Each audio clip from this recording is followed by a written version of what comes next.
My topic today is the magic is you. And have you ever thought, had a problem and wish that someone had an answer? Can somebody solve this problem? Can somebody find a solution to this? Well, that gift is inside of all of us. And so I want to start with some good news stories. I don't know about you, but there's not so much good news. I'm kind of worn out, right, by all the not experience. So I wanted to share some good news stories.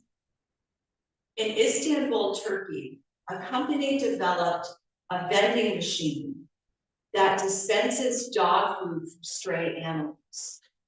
And so how it works is they encourage people to put in their empty bottles to recycle in the top of the machine. And when they do that, there's an opening at the bottom and it dispenses dog food and the dog can eat right there. And there's a bowl that you can fill with water. Is that so they're teaching them sustainability and how to the cycle of giving and receiving. And so it brings awareness to them. The next thing is also in Turkey, in the city of Ankara, that the trash collectors kept any books they found that people discarded. They didn't throw them away, but they kept them and collected them. And they gathered together over 6,000 books that would have gone into recycling. And they set up a private library in a place where it was needed. There wasn't one, and it was people that were impoverished, and they needed that. And it was so popular that people started donating books, and they made it a public library. So now it's a public library. People are using it and donating to it. The third story comes from here in the United States in Boston. And so during COVID, the Boston Police Department were worried about the seniors, that the seniors were stuck inside, they weren't getting out, and they weren't having contact. And so they decided to ask them if they wanted to walk the beat. And so they would invite seniors to come and walk the beat with them, to walk the streets and to connect with them and engage with them. And it's still continuing to this day that there's dozens of seniors that show up and get to walk with either the commissioner or a police officer. They also do activities for them. They have classes for them and all kinds of things. And so that they were able to keep this going to today. And they said there's quite a few people that show up and it's quite a lively group. So these were ideas. These were ideas that someone had, and they used them. They said, oh, I'm going to take this idea, and I'm going to use it. I'm going to develop it. I'm going to make it happen. Because if you're on the spiritual path, we know that change doesn't happen to us. It happens through us. That we are the vessels. We are the ones that change happens through. We're the ones that have to make the change. There's no magical being in the sky that's going to grant us things. That we connect with the divine, because the divine is energy. There is no place where God is not. And when we do that, when we raise our vibration, we raise into that divine energy of love, of wisdom, of grace, and we make that connection. So when we have those ideas, it's important. Charles Fillmore said, imagination is a very powerful faculty, and we must learn to discipline it if we would make it practical in serving our highest good. By following the inspiration of the supermind or consciousness, we can control the imagination and to direct its work to practical ends. So I'm going to invite you to engage with me today, and well, with actually yourselves. And so you were all given an index card when you arrived. And so I invite you to write down the answer to this question. What do you want? What is something on your mind? What is something that you want? And it could be a thing, it could be an experience, you could want more love in your life. I want a new car, I want a new job, I want a new place to live, or I want to experience wholeness. Write down what you want.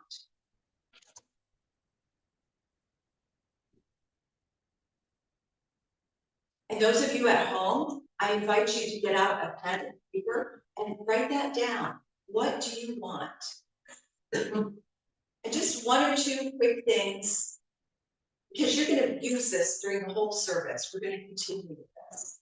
But just one or two things. What do you want? I do this or when I'm working with clients, I will ask them. They first tell me everything they don't want. And then I say, what do you want? And what do they say? What do you think they say? I don't know. Yeah, what? Everybody knows that. I don't know. Why do we all know the answer to that? We say, I don't know. It's not that we don't know. It's we're afraid to say. So I want us to get in the habit of declaring what it is that you want. Okay, you can stop writing, and we're going to get back to that in a few minutes. But so what you've done is you've started the creative process. By writing it down, you've declared what it is that you want. And make sure, I forgot to say, make sure it's something you want. That there's plenty of time to talk about what you want for your grandkids and your family and your neighbors. But I want to know, I want you to say what it is you want for you. Because it's something we don't do for ourselves. And it's so important. That we proclaim all the time that we're one with this divine energy, the divine life, the divine flow. And so we're one with that. Well, when we claim what we want, we allow that good to flow through us. We're identifying with the universe. Ernest Holmes reminds us, realizing that all action starts in and as a result of consciousness. Prepare your mind to receive the best that life has to offer. Prepare your mind to receive the best that life has to offer. Become increasingly aware of the one presence, the one life, and the one spirit, which is God. Drop the sense of lack or limitation. And so each of us has to take that journey of declaring what it is that I'm saying it and allowing it. We each have to do our own work. We all have limiting patterns from the past. Mine, when I got into this work, was that there's not enough. I heard my parents say it over and over again. I don't know, you may have something similar, but always, can I have this? No, but there's not enough. We don't have enough. There is enough. There is enough. What do you think? Money grows on trees? Anybody hear that one before? Yeah, all kinds of reasons why I couldn't have something. So I took that on to believe there wasn't enough. And that was how I got into this work and how this worked. I use that when we find that limitation, we use it as our curriculum. That's the thing that's going to move us and lift us up. We use it as our curriculum.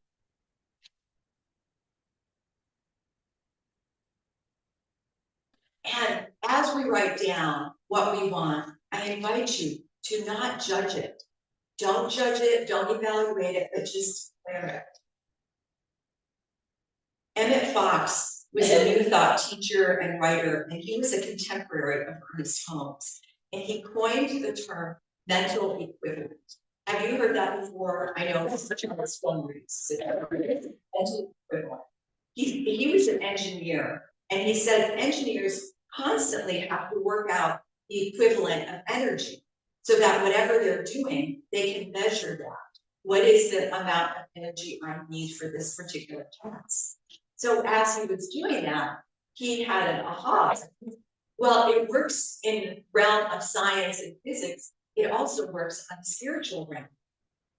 Everything we experience in everyday life, whether health or illness, prosperity or lack, harmonious relationships or conflict, is a direct outcome of our mental equivalent. And he says you can attract into your life that which you desire, and also eliminate unwanted conditions by the use of mental equivalents. He says the way we build that is by thinking quietly, consistently, and persistently of the kind of thing that we want. We focus attention on what we want to experience. And as we do so, we infuse our thoughts with the qualities of clarity and attention. So we have this mental equivalent. And I'm going to use Myrtle Fillmore as an example, because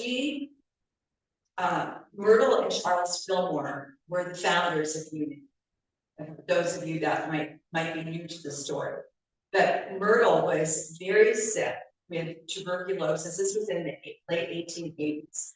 Very sick with tuberculosis, malaria. They were very living in poverty. She had small children that she was struggling to take care of, and then her mother-in-law moved in to help take care of them. But imagine what that's like, your mother-in-law while you're sick and everything. So all of that was going on. And one evening she went to see a faith healer, and she heard Dr. E.B. Weeks, and he was a student of Emma Curtis Hopkins, who was also a spiritual teacher. And he said something that would change her life forever. I am a child of God, and therefore I do not inherit sickness. Can you say that with me? I am a child of God, and therefore I do not inherit sickness. Something triggered in her. Something lit up in her, and she was changed in that instant. And she went home and she practices over and over again. She used the prayers and the techniques that he taught. And as she did it, she meditated, she prayed, and she repeated her affirmations. She had a vision, a mental equivalent of what she wanted for her health. She saw herself whole. She saw herself vibrant and active with energy. And she believed it, she prayed it, she envisioned it. And eventually she was cured. Now, Charles was also in chronic pain from a number of illnesses that he had. And he saw what had happened. And so he started using these techniques, and he also experienced a change. And together, they did this work together. And as you know, the rest of the story is they also studied with Emma Curtis Hopkins, who was the teacher of teachers, along with Ernest Holmes and Mary Baker Eddy and many teachers. And they founded the Unity School of Christianity. And here's where we are today because of them and because of their vision, because they had a mental equivalent. Myrtle knew she wanted fullness. She knew she wanted health and energy to take care of things. And she saw that, and they both saw it. Then they saw it for everyone. Let's share this with everyone. So they had this mental equivalent. They lived in a time when, granted, there were not as many distractions as we have today. So we have so many distractions that keep us from doing our practice, that keep us from doing that good. And so it's so much easier to focus on what's not working, right? Or what we don't want.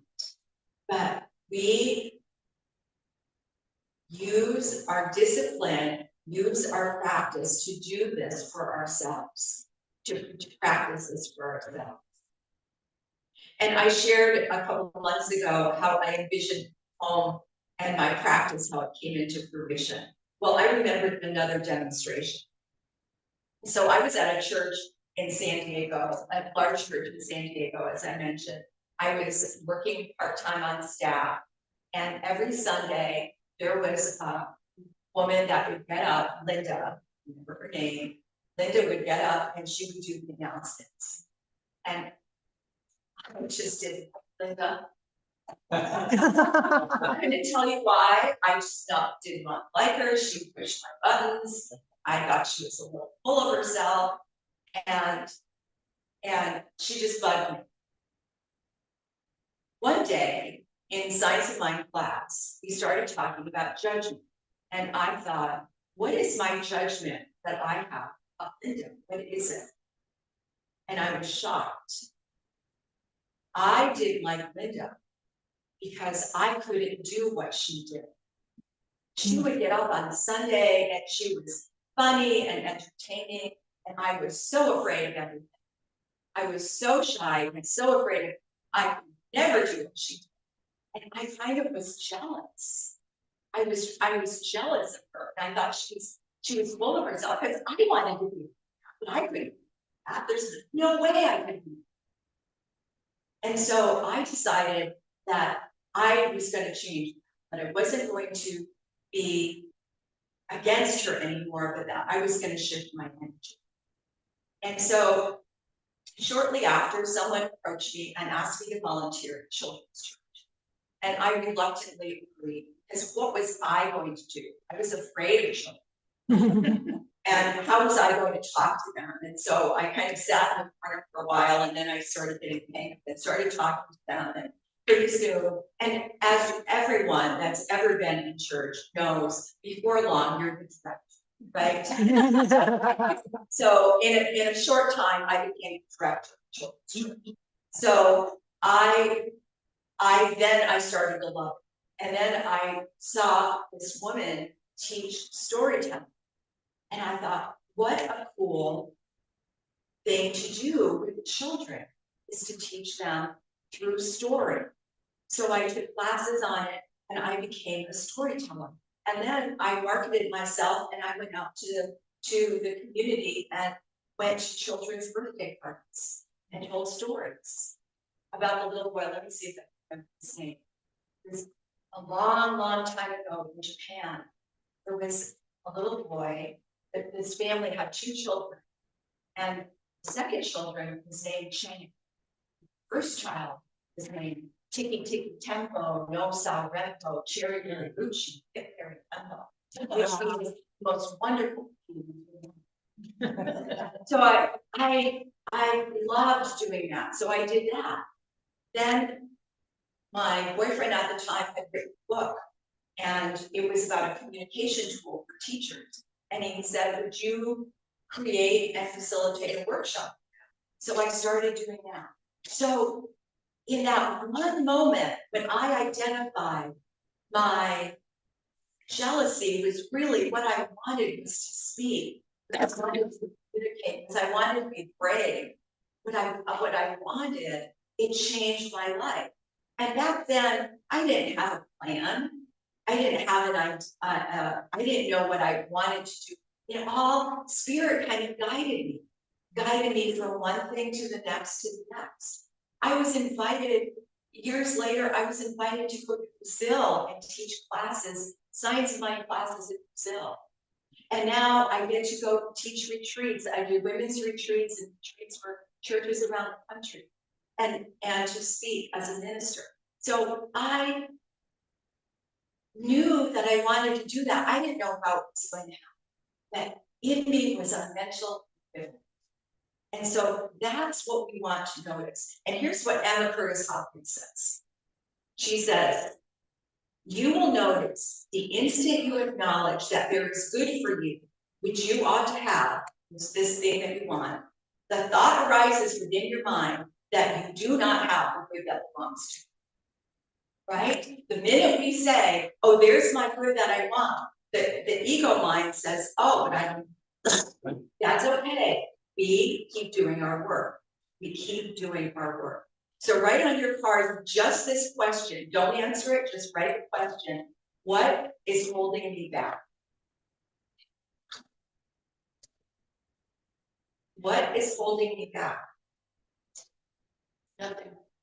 Okay. or another way of saying that, what keeps me from having this thing? And so don't answer it. Let the universe answer. Pay attention and see how the messages come to you. See what happens to you in the next few days, in the weeks and months ahead. Pay attention to that.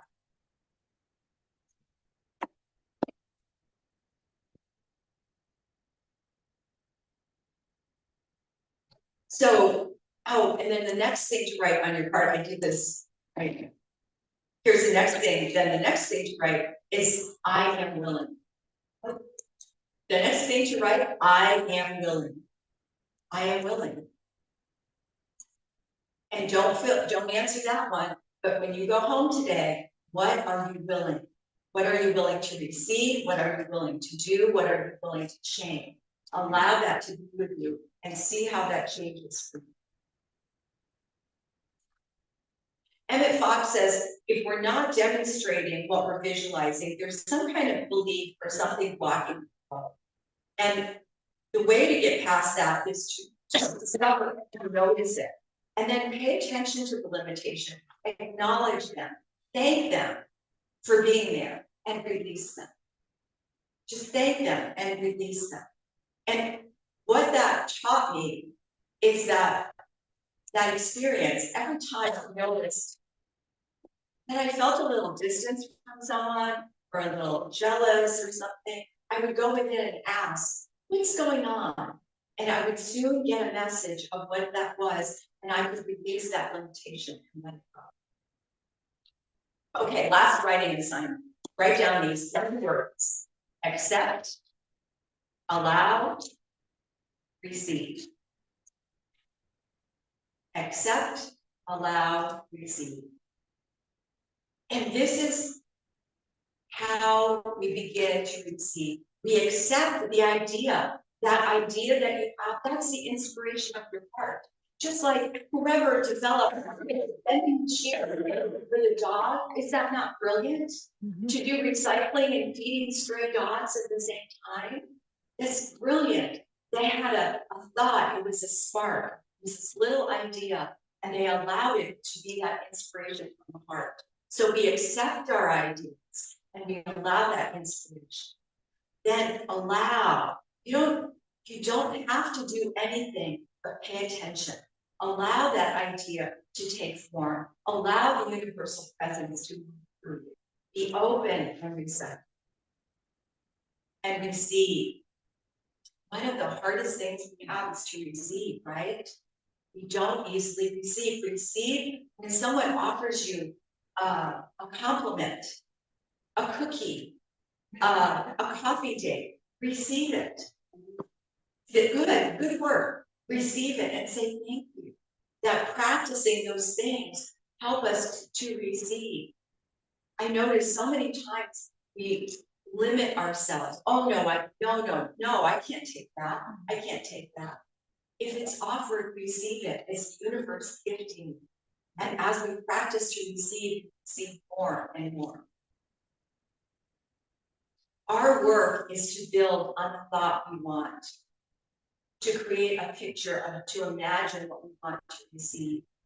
The Thanksgiving and receiving practice that you do here is so beautiful and so powerful, because what are we all doing is, as each person declares their thing that they're asking, we all stand and know something. We can do that for ourselves. We can do that for this community, and we can do this for our country.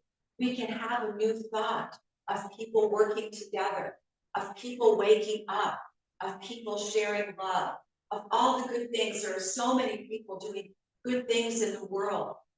Pay attention to those. Bring those into your awareness and focus on those. That there is good. There is good in the world, and we ought to help. So the magic is you. You and I have this ability.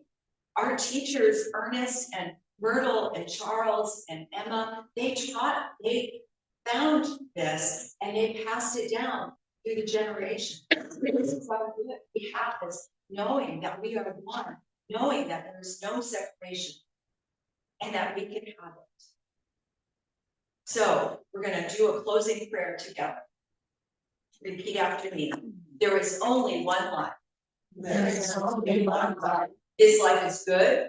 This life is good. This life is God. This life is God. This life is my life now. This life is mine. Today I accept my good.